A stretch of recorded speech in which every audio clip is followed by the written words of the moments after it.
Была перестройка. И в 1985 году я прочитал в иностранной литературе роман Голдинга «Шпиль». И дал его прочитать жене.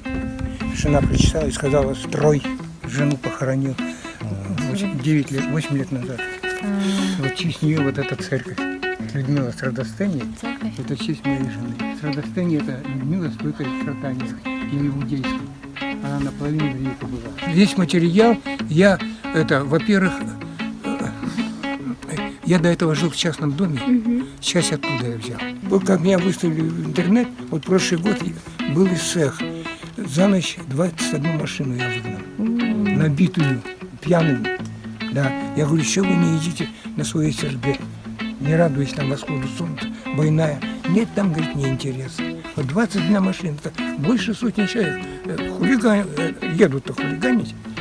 Они же едут не с этим ночью-то, что там ознакомишься? Тут надо все знать, все по литературе. Вот просто кончают права. Приезжают, приводят своих телок, там еще кого-то, и куражатся. Да. И меня уже соседи скоро выживут, потому что соседи не спят. Когда эта толпа приезжает, да, они орут на улице, движок не глушат, с мотоциклами еще. В общем, у меня очень сложные отношения с соседями. Дело не в копейке. Тут все равно оставляют. Вот в прошлый раз мне оставили там на столе.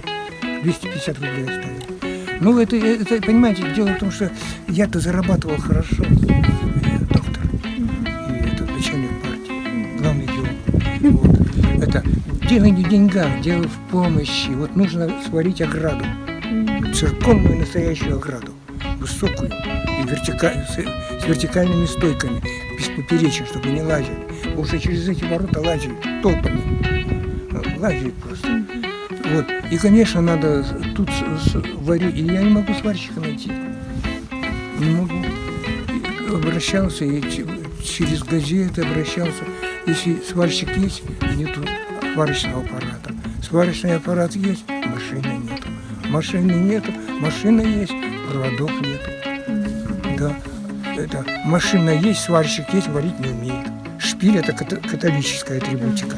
А вот церковь, вот она встроена, вот притвор церкви, я вам скажу про него, это православный.